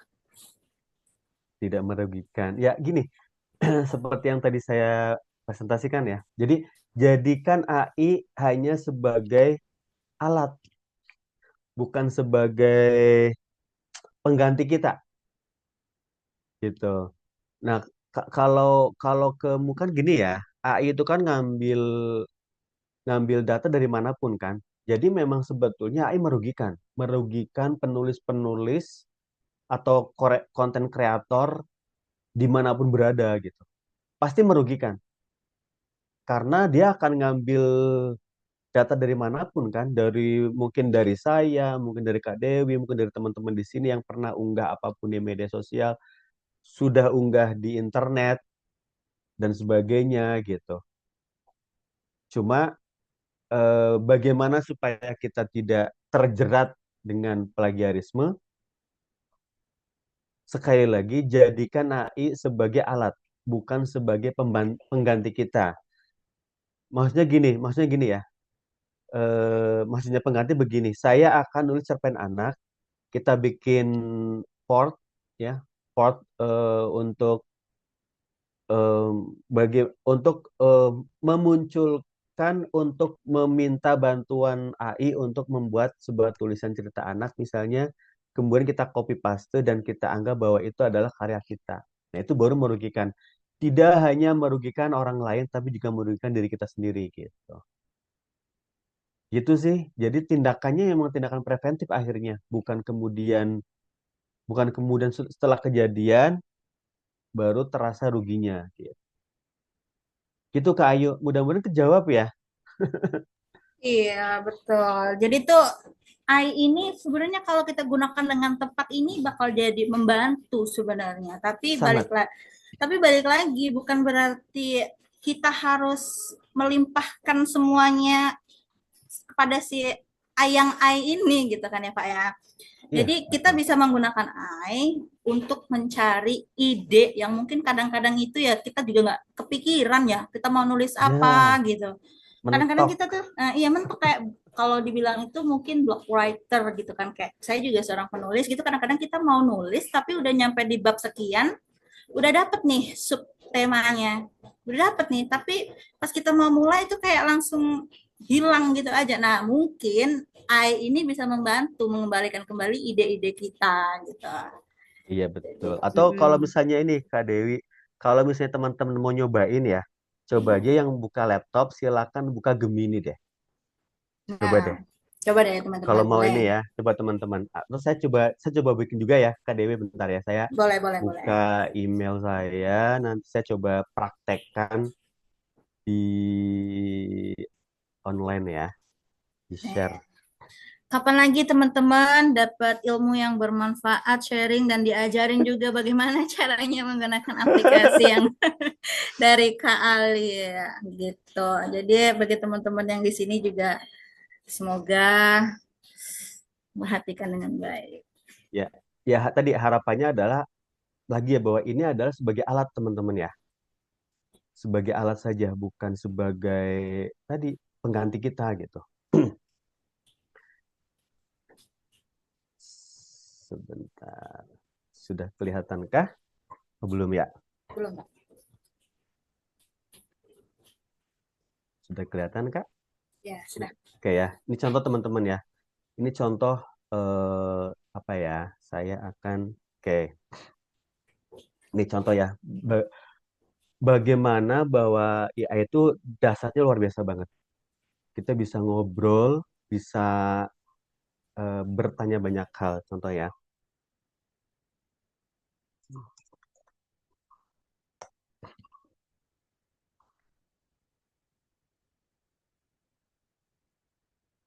Nah kan, cek ya teman-teman ya. Dia begitu kita tanya apa kabar saja sudah eh, sangat ramah dengan kita gitu. Beda Sangat sama ramah. kalau kita tanya ke teman kita, "Hai, apa kabar?" Apa sih gitu. Gitu. Malah lebih lebih ramah si AI ini gitu. Nah, contoh misalnya nih, saya akan nulis cerita anak ya, contoh ya. Saya saya mau nulis cerita anak atau cerpen lah yang sangat spesifik ya. Cerpen anak, tema ke tema mencegah misalnya ya, mencegah kekerasan terhadap anak. Kasih saya 10 ide dong Contoh ya, nih. Tuh, teman-teman. Dia nggak pelit gitu sama kita. Tapi ya balik lagi bahwa yang dia tampilkan sebetulnya sudah ada. Jadi belum unik banget gitu kan. Contoh misalnya si Unyil yang berani mengatakan tidak, ya kan? Si Unyil itu kan karya yang udah ini lampau. Petualangan di Negeri Senyum. Dia selain memunculkan rencana judulnya juga memunculkan rencana ide ceritanya gitu. Rahasia Sahabat Sejati, ceritakan tentang persahabatan yang kuat dan bagaimana seorang sahabat dapat membantu teman yang mengalami kesulitan seperti menjadi korban bullying atau kekerasan gitu kan. Superhero yang kecil, pohon ajaib yang mendengarkan, perjalanan menuju negeri bahagia, si penjajah kecil dan sebagainya gitu kan. Nah, terus ada tip di bawahnya tuh. Tip tambahan, gunakan bahasa yang sederhana dan mudah dipahami anak-anak. Buat cerita yang menarik dan penuh petualangan. Kemudian dia akan menawarkan apakah kamu ingin mengembangkan salah satu ide di atas. Coba ya, saya akan coba nih. Boleh, contoh ini misalnya nih.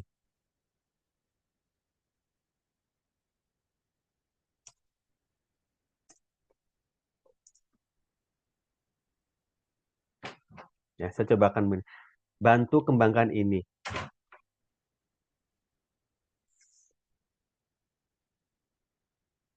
Tuh. Dia kasih sinopsis teman-teman. Dengan sangat cepat ya. Kita nggak perlu ngerti, kita nggak perlu apa gitu kan. Sihir Kebaikan Lili judulnya. Contohnya seperti ini. Nah, termasuk dia kasih juga elemen yang bisa ditambahkan. Konflik, pelajaran, karakter, contoh adegan, pesan moral, dan sebagainya, ide tambahan, dan sebagainya. Gitu mungkin Kak Dewi. Saya stop ya. Baik. Nah, jadi itu sebenarnya kita juga bisa mengembangkan ide-ide dari situ. Nah, ini saya izin bertanya nih Kak Ali. Boleh, boleh, boleh.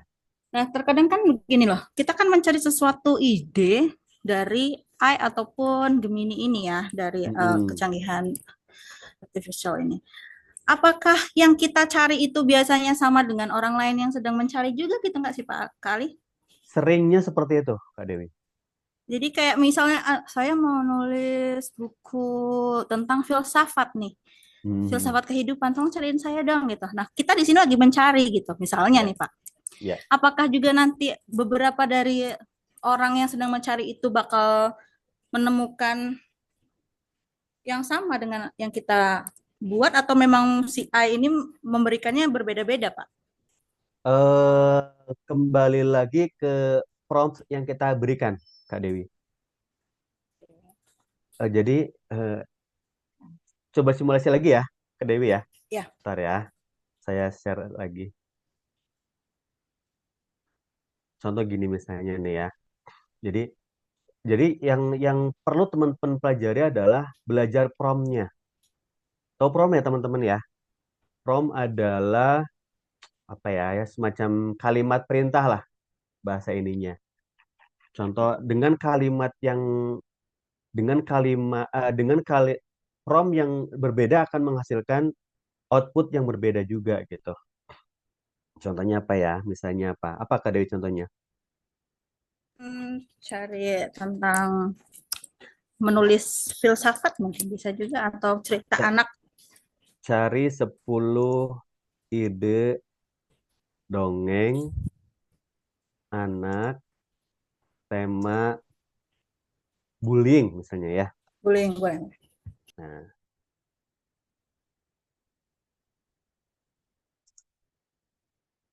Nah, contohnya ini ya. Tuh, bantu cari 10 ide dongeng tema bullying.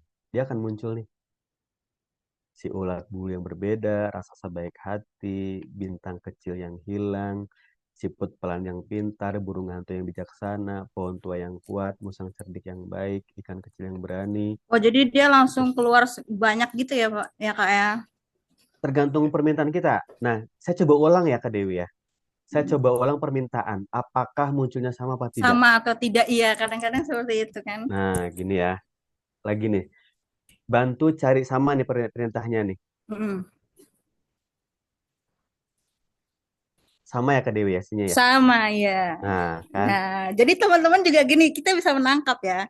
Terkadang Mm-mm. dari orang yang satu ke yang lainnya, ketika si A ini keluar, bisa jadi dengan sebuah pertanyaan, contoh deh, kayak mungkin anak-anak mahasiswa dikasih tugas oleh dosennya. Kamu buat nih cerpen untuk kearifan lokal, cerpen anak kearifan lokal. Mereka bakal mencari di A ini kearifan lokal. Nah, kadang-kadang mereka keluarnya sama dan pas saat dikumpulkan juga bakal dapat idenya Sama. sama. Iya. Nah, itu. Nah, Makanya perlu ini Kak Dewi nih. Saya coba bedain lagi ya Kak Dewi ya. Bantu mm, cari 10 ide dongeng tema bullying di spesifik di dalam sekolah apa? Di sekolah misalnya. sekolah. Ya, cuma nambah satu kata aja nih saya nih Kak Dewi nih. Dua Mm-mm. kata ya di sekolah ya Di nih. sekolah ya. Apa yang akan muncul? Tuh beda Kak Dewi. Beda. Ya, benar. Jadi balik lagi yang perlu kita pelajari adalah promnya. Perintahnya itu ya. Perintahnya itu. Nah, Pertama itu yang kedua eh kita harus pinter-pinter nanti lebih mendalam lagi Kak Dewi. Dan ini memang ada ilmu yang berbeda lagi ya Kak Dewi ya. Ada ilmunya ya lagi betul. maksud saya gitu. Nggak bisa serta merta juga gitu Ya teman-teman. benar-benar. Dan balik lagi tadi bahwa ini hanya sekadar pematik ya. Mm-mm. Pematik teman-teman bukan sebagai karena nanti gini juga ketika contoh nih ada 10 orang yang pemula kayak sama kayak tadi pasti nanti tuh munculnya sama. Ada 10 orang lagi yang dia udah level 1 gitu misalnya.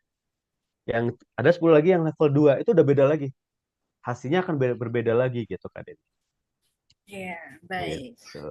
Jadi, sekalipun AI ini dapat membantu kita dalam mencari ide, tapi kita juga tetap harus menggunakan kekreativitasan kita sendiri ya teman-teman ya.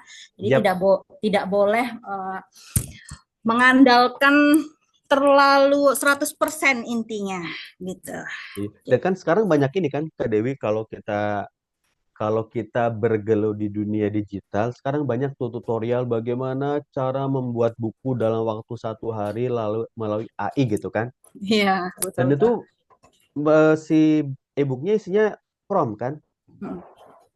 Ya sama aja aja ketika kita nulis gitu. Karena emang disuruh copy paste kan. Iya, jadi nggak ada perbedaannya, nggak ada Gak ada perbedaan. warnanya gitu. Betul, seperti yang tadi Kak Dewi bilang seperti itu kan. Mm-mm. Gitu Kak Dewi. Baik, sangat bermanfaat juga bagi kita, bagi saya juga tentunya. Mungkin ini ada boleh satu pertanyaan lagi di sini. Ini mungkin pertanyaan saya juga mewakili. Bagaimana tips menjaga komitmen ke diri sendiri dalam menulis agar tetap Oke. fokus di satu tujuan. Nah, ini kan Kak Ali ini bisa jadi ikoniknya banget ya, karena dari tahun 2000 sampai 2024 masih konsisten menulis cerita anak gitu, walaupun ada juga beberapa cerita-cerita anak remaja ataupun buku-buku lainnya, tapi tetap konsisten. Nah, mungkin bagaimana nih bisa di-sharing juga ke kita, ke teman-teman semua yang ingin memulai karir sebagai seorang penulis ataupun dalam hal apapun itulah. Ya, Bagaimana tipsnya? Yang pertama nambah pengetahuan dulu ya, Kak Dewi pastinya ya. Jadi contoh misalnya saya akan bergelut di bidang penulisan anak-anak. Ya saya harus komitmen untuk belajar tentang itu gitu. Nggak kemudian hari ini belajar, besok lupa gitu. Satu yang kedua, eh apa ya? Kalau saya bilang passion kayaknya udah basi ya, tapi ini penting banget. Yang namanya passion tuh penting banget, penting menjadi generator kita gitu. Kan kalau kita sudah passionnya di sana ya mau digoyang segimanapun tetap aja gitu. mau kemudian nggak punya, kasarnya ya, mau kemudian royaltinya nggak gede misalnya, atau royaltinya nggak keluar ya, karena sudah passion, sudah senang di dunia itu, ya udah jalan terus aja gitu. Yang ketiga yang tidak boleh dilewatkan adalah jejaring. Dan teman-teman sudah bagus nih, sudah berjejaring dengan Surya Aksara kan, dan mungkin ada komunitasnya juga gitu. Penting jejaring ini untuk membantu kita supaya konsisten di dunia itu gitu. Supaya kita juga diingatkan kalau misalnya kita lagi down atau apa gitu. Berjejaring penting banget. Kemudian yang keempat, eh, karena saya memang penulis, ya mau nggak mau tiap hari harus menghasilkan tulisan. Artinya selama satu hari paling tidak saya akan nulis 3 sampai 8 jam setiap hari ya teman-teman ya. Atau melakukan aktivitas yang mendukung tulisan, membaca misalnya, atau ke perpustakaan misalnya. Saya baru belakangan ini balik lagi ke perpustakaan karena ternyata banyak sekali apa buku yang buku baru yang tidak saya punya. Dan saya kalau mesti beli lagi kayaknya harus harus apa ya, harus nabung lagi gitu kan, karena sudah banyak juga sudah banyak juga buku, jadi saya akhirnya minjem di perpustakaan. Dan ada jadwal tulisan apa sih yang harus kita buat. Ya kan kayak saya sekarang untuk tahun 2025 sudah ada juga gitu Kak Dewi, sudah ada juga apa yang harus kita tuliskan. Nuliskan tidak bulan ini nulis besok terbit kan, nggak seperti juga kan, kecuali memang sudah ada komitmen. Seperti buku terakhir saya nih, buku terakhir saya di Muara Media itu saya nulis sebulan, bulan berikutnya udah terbit, karena sudah komitmen dengan 5 judul itu kita akan mencoba memaksimalkan jejaring yang ada gitu. Jadi, seperti itu aja sih Kak Dewi. Jadi menurut saya passion penting banget supaya kemanapun kita melangkah pasti akan disupport oleh passion itu gitu. Dan nanti teman-teman ketika sudah eh, ber- di profesi apapun ya, menulis misalnya, nanti akan merembet kemana-mana tuh, dari sekadar nulis cerpen, nanti kemudian nulis cerbung, nanti nulis novel, nanti nulis buku, nanti kemudian jadi mentor, jadi juri, semua jejaring-jejaring itu nanti akan seperti mielin ya di otak kita gitu, akan berkembang dan arahnya balik lagi ke buku lagi gitu Kak Dewi. Itu sih Kak Dewi, agak panjang ya tipnya ya. Terima kasih. Iya, sebenarnya kalau mau dibilang konsistennya itu ya itu benar sih tadi Kak Ali sampaikan juga portionnya. Ya.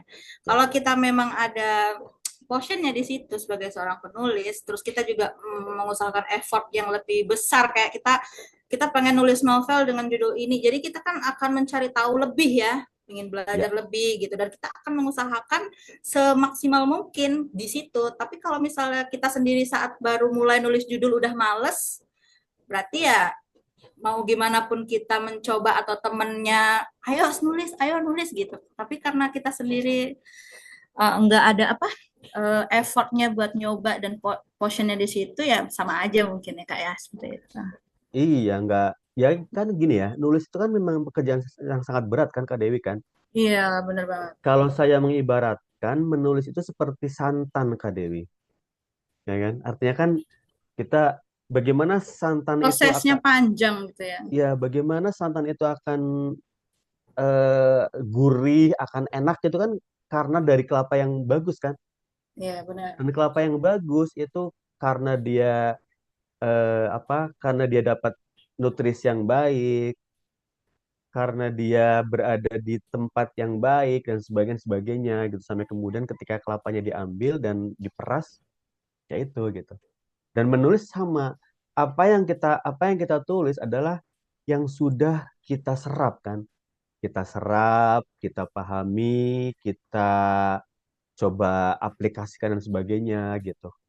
baru kemudian kita tulis. Ya memang saripati kehidupan kita gitu, bukan copy paste dari AI gitu, Kak Dewi. Iya, iya benar sekali, betul betul. Baiklah, ini kita materi ini sudah benar-benar luar biasa sekali dan teman-teman yang bertahan sampai sekarang ini sangat luar biasa. Saya juga sangat berterima kasih dan tentunya juga ini kalian mungkin nggak bisa dapetin di luar sana. Kalau di luar sana nggak gratis. Tapi hanya di Surya Aksara Media kalian bisa dapetin ilmu yang luar biasa ini gratis dan cuma-cuma. Jadi sayang sekali ya Kak Ali ya. Gitu. Ya. Baiklah, mungkin ada closing statement. Kita tutup lebih awal juga. Mhm. Ya teman-teman kalau mau nulis ya mulai dari yang terdekat aja lah. Contoh gini ya, misalnya nih di sini sudah ada Surya Aksara. Maksimalkan eh, Surya Aksara sebagai media tulisan kita. Minimal itu dulu deh. Kalau penulis baru ya, minimal itu dulu. Contoh misalnya, oke yuk kita bikin kumpulan cerpen misalnya. Diterbitkan oleh Surya Aksara misalnya seperti itu. Karena dari kalau itu udah berjalan, saya yakin banget nanti jadi bola salju. Nanti akan nulis di penerbit yang lain, yang tadinya hanya kumpulan cerpen, nanti akan nulis novel, yang tadinya cuma nulis novel, nanti akan jadi, akan nulis, mungkin akan nulis buku teks dan sebagainya gitu. Dan menulis itu sudah menjadi soft skill yang tidak boleh tidak dilakukan pada zaman sekarang. Yang pertama menulis, yang kedua public speaking. Karena itu sudah melekat di dunia yang sudah sangat apa ya, sudah sangat eh riuh, riuh gitu. Sangat riuh. Gitu Kak Dewi. Mudah-mudahan dipahami. Terima kasih. Baik, terima kasih sekali Kak Ali atas statementnya dan pemaparan materinya yang telah disampaikan kepada kita semua pada hari ini. Kalau dari saya, eh, seberapa penting AI ini ya penting kalau misalnya kita menempatkan kecanggihan inovasi digital ini pada tempatnya, tidak merubah keaslian pada si manusianya. Jadi kita tetap menggunakannya dengan cara yang betul dan tepat dan sesuai dengan apa ya kalau mau dibilang itu sesuai dengan alurnya gitu. Jadi tidak melanggar norma-norma yang ada di sesuai seperti itu. Baiklah, nah teman-teman sebelum nanti kita mengakhiri webinar ini akan ada sesi foto bersama dan juga ini akan ada pengumuman pemenang ya dari tadi teman yang udah menjawab 2 pertanyaan saat ice breaking, boleh tim untuk men-share-nya dan juga ya terima kasih. Terima kasih juga buat Kak Ali atas waktunya, pemaparan materinya yang sangat luar biasa tentang kecanggihan teknologi. Saya sendiri juga sebagai penerbit juga jadi memiliki wawasan yang bertambah dan semoga kedepannya juga Surya Aksara Media bisa menjadi wadah buat para penulis-penulis pemula di Indonesia untuk terus mengembangkan kreativitasannya menggunakan apa ya, walaupun menggunakan kecanggihan teknologi tapi tetap menempatkannya pada yang seharusnya. Nah ini tadi teman-teman yang udah berhasil memenangkan giveaway, nanti hadiahnya bisa diklaim di grup ya sama Kak Tias. Baiklah, teman-teman boleh open camera, nanti akan ada sesi foto bersama.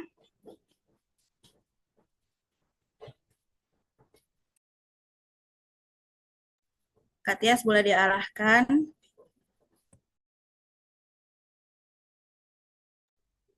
Baik, silakan untuk teman-teman kita on kamera sebentar ya.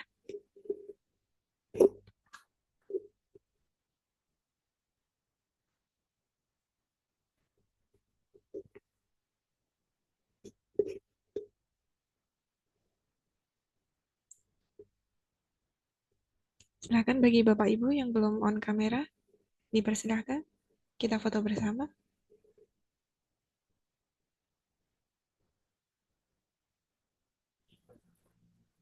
Oke, tunjukkan senyum terindahnya. Akan ada 2 slide ya. Yang pertama, slide pertama dulu. 1, Slide pertama. 1, 2, 3. Oke. Slide kedua. 1, 2, 3. Oke, terima kasih semuanya. Baiklah, terima kasih sekali buat teman-teman semua atas waktunya. Semoga apa yang disampaikan bermanfaat buat teman-teman, menjadi cikal bakal teman-teman untuk menulis, entah itu menulis novel, cerita anak, ataupun apapun itu. Semoga teman-teman menjadi penulis yang sukses dan bisa meneruskan uh, menjadi penulis yang memiliki apa ya, portionnya lah gitu. Jadi bisa menggantikan nanti orang-orang yang udah terdahulu kita gitu. Gitu. Terima kasih juga buat Kak Ali atas waktunya. Terima kasih kembali.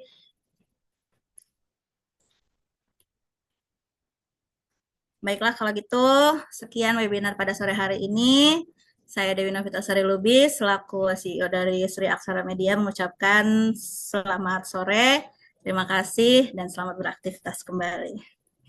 Sekian, wassalamualaikum warahmatullahi wabarakatuh. Waalaikumsalam warahmatullahi wabarakatuh. Terima kasih Kak Dewi, Kak Tias, teman-teman semua izin live ya. Ya kali, terima kasih sekali Kak Ali. Sampai berjumpa di lain waktu.